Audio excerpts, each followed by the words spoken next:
On pourrait peut-être poser la question à Ginette si le fait de travailler avec un cinéaste a changé quelque chose à ses chorégraphies. Bien, ça a ajouté beaucoup à nos spectacles, dans le sens que ça a permis de dépasser le cadre de la scène. Parce qu'il y a des choses que je voulais faire sur scène avec mes danseurs qui est absolument impossible, comme essayer de les faire voler ou des choses comme ça. Oui, en effet. Pierre a tous les temps. Et Pierre a rendu ça possible. Alors, c'était fantastique. Ça a ajouté tout un côté poétique, cette espèce de dépassement physique qu'on ne pouvait rendre. Bien, lui, il a réussi à travers ces différents films, soit en animation ou en court-métrage. Il est venu travailler avec nous autres et par le trucage de la caméra, permettre ainsi plein de choses inusitées. Parce que du trucage dans la vraie vie, sur, sur la scène, c'est pas tellement possible, surtout avec les pirouettes que font vos danseurs. Oui, c'est ça. C'est pas... Ben, enfin, les gens trouvent que... Ils pensent qu'il y en a. Ils pensent souvent que cette espèce de gymnastique est presque du ressort de la magie, mais c'est très calculé, c'est travaillé. On a un entraînement spécifique qui fait qu'on peut arriver à... Est-ce que c'est à la baguette? Parce que ça a l'air quand même assez compliqué. Ça demande une très bonne discipline. Les danseurs travaillent 4 heures par jour, 5 jours semaine, et s'entraînent environ 2 heures par jour. D'ailleurs, vous avez commencé comme gymnaste. Vous aviez une formation de gymnaste et quand vous avez commencé à faire de la danse, vous aviez un petit peu honte de cette formation-là. Vous le cachiez au début. Qu'est-ce qui s'est passé? Comment est-ce que vous vous êtes assumé à un moment donné pour que, en fait, vous arrêtez de dire que, bon... Bien, je pense que ça revient toujours. Je suis petite, je bouge rapidement et ces qualités gestuelles sont très près de la gymnastique. Alors, peu importe, j'essayais de me sortir de ça et en essayant aussi de sortir de certaines traditions de la danse classique parce que j'ai eu, après ma gymnastique, un entraînement en danse classique. Alors, je suis retombée automatiquement à cette recherche gestuelle qui m'était propre parce que c'est toujours une recherche très instinctive, très spontanée. C'est pas calculé, c'est pas... cérébrale quand on se lance dans une recherche. C'est très Et quand on se lance dans physique. le vide aussi, comme font vos danseurs, c'est presque suicidaire. Des fois, il y a beaucoup de chutes, il y a beaucoup de sauts comme ça dans le vide. Ça vient d'où? On retrouve ça un peu d'ailleurs chez Édouard Locke. Je me disais, est-ce que c'est l'école montréalaise de sauter dans le vide comme ça? Je pense que c'est un peu dû à notre caractère latin. Oui. On est très effervescent. C'est notre façon, à nous qui ne parlons pas beaucoup, de sortir cette espèce d'effervescence. Parce qu'on ne retrouve pas tellement ça. Bon, on a vu au Festival de la danse, il y avait des compagnies d'ailleurs et tout ça. On ne retrouve pas cette gestuelle-là chez les Français, par exemple. Où ils sont latins eux aussi, les Français. Ils sont latins eux aussi, mais leur tradition de la danse moderne est beaucoup plus longue. Il faut dire aussi qu'ils sont très près d'un certain esthétisme qui leur colle à la peau et qui est très important pour eux. Alors que pour nous, l'énergie, le dynamisme, la spontanéité est beaucoup plus importante. Pourtant, l'esthétisme, on en retrouve quand même, bon, dans votre dernière chorégraphie, Full House. Bon, il y a un immense décor, il prend beaucoup de place. Il y a les costumes, il y a tout, il y a beaucoup d'esthétisme, il y a une recherche esthétique aussi. Il est ailleurs que dans la danse. Et c'est justement cette contradiction que j'ai voulu travailler, que j'ai voulu montrer. Alors, je me suis attardée aux années 50 oui, pourquoi les années 50? De l'Amérique. Parce que, justement, cet esthétisme très flamboyant, ces époques de héros, de démesure, m'attiraient beaucoup. Pour montrer à travers ça... C'est la banlieue aussi, quand même. C'est la banlieue parce que les années 50, c'est le début de la banlieue, l'après-guerre et tout ça. Alors, toute cette décennie est remplie de contradictions à cause d'un côté, tout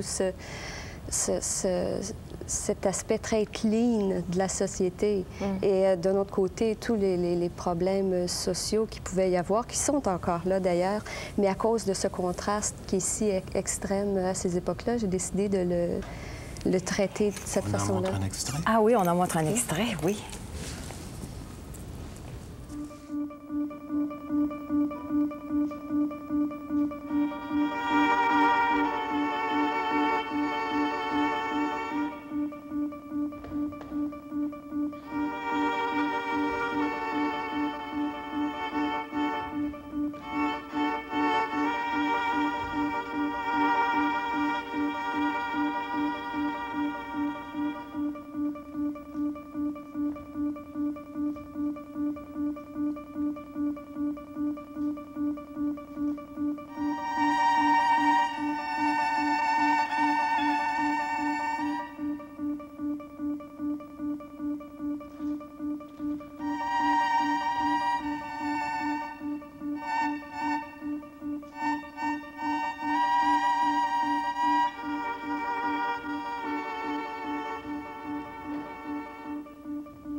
Ça, est-ce que c'est pas peut-être la fin des années 50? C'est la fin. C'est le déclin, disons. C'est le déclin de l'Empire américain. Oui, parce que c'est un moment qui est assez dramatique. Ouais. Et le spectacle, en général, est très ludique. C'est presque ironique. C'est le seul moment qui est vraiment dramatique. Ouais. Pourquoi est-ce que vous travaillez sur ce mode ironique?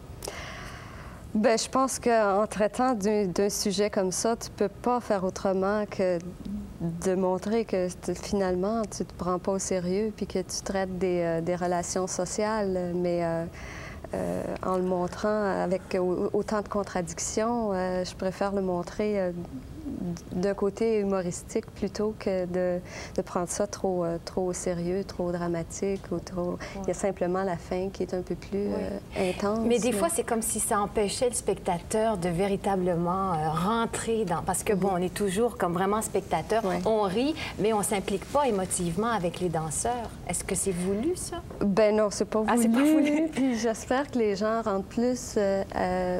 à travers la gestuelle, à travers les heures, à travers le fait que les danseurs sont sur scène, il y a une espèce d'urgence qu'on veut transmettre aux gens et qui doit absolument passer par le fait que tout ce qu'on fait n'est pas calculé, il n'est pas compté sur la musique. Les danseurs se lancent les uns sur les autres, il faut qu'ils soient vraiment aux aguets. C'est très, très rapide. Il y a peut-être, je sais pas, des centaines et des centaines de portées dans ce ballet-là. Puis c'est tout ça qui crée l'urgence? Non. Jamais? Parce que ça fait 1 an qu'on le travaille et que...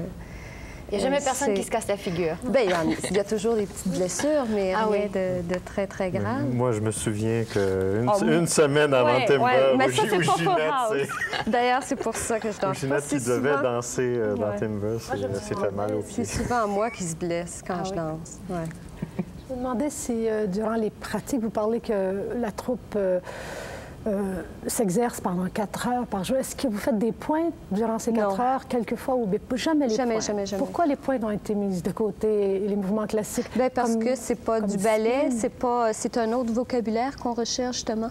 On se veut une compagnie de recherche, donc on essaie d'inventer un vocabulaire, et notre vocabulaire gestuel change avec chaque spectacle, parce que chaque production est totalement différente et le danseur va trouver un entraînement différent pour chacune des productions. Pour ce spectacle-là, les danseurs ont fait de la claquette, ils ont pris des cours de danse sociale, ils ont fait de la gymnastique, ils ont pris des cours de voix. Mais vous avez vraiment le goût du risque. C'est toujours un risque, c'est toujours à recommencer. C'est le saut dans le vide à chaque fois. C'est le saut dans le vide à chaque fois. Après une production, on se remet à zéro, on décide de s'entraîner d'une autre façon. Et c'est ce qui fait un peu qu'on aime rester ensemble, parce que les danseurs à Montréal aiment beaucoup travailler avec différents chorégraphes. Et moi, je tenais à garder mon monde un peu plus longtemps qu'un an. Alors, on a décidé d'adopter cette formule-là, qui plaît beaucoup aux danseurs aussi, parce qu'ils ont toujours besoin d'une espèce de dépassement physique. Et ça, ils le trouvent dans les différentes formes d'entraînement, dans les différentes... chorégraphie. Est-ce que c'est très populaire à Montréal, la danse? On dit même que c'est à peu près la capitale de la danse. Bon. Mais est-ce que le public, la très célèbre Madame Tartampion, par exemple, qui d'aventure entrerait là, est-ce qu'on peut lui suggérer une façon de voir ça? C'est-à-dire que je me souviens, quand on essayait de nous sensibiliser au Collège à l'art, on disait, bien, écoutez, ça s'explique pas, allez en voir, puis à un moment donné, la lumière jaillira. Est-ce que c'est la même chose? Je pense que les spectacles, si on parle du Festival international de nouvelle danse, parce que là, il y avait toute une panoplie de différents styles, et surtout chez les Québécois, les styles sont tellement variés, mais en même temps tellement physiques, qu'il est possible pour n'importe qui, même des personnes qui n'ont jamais vu de danse, de se laisser imprégner par ce côté très organique, très physique.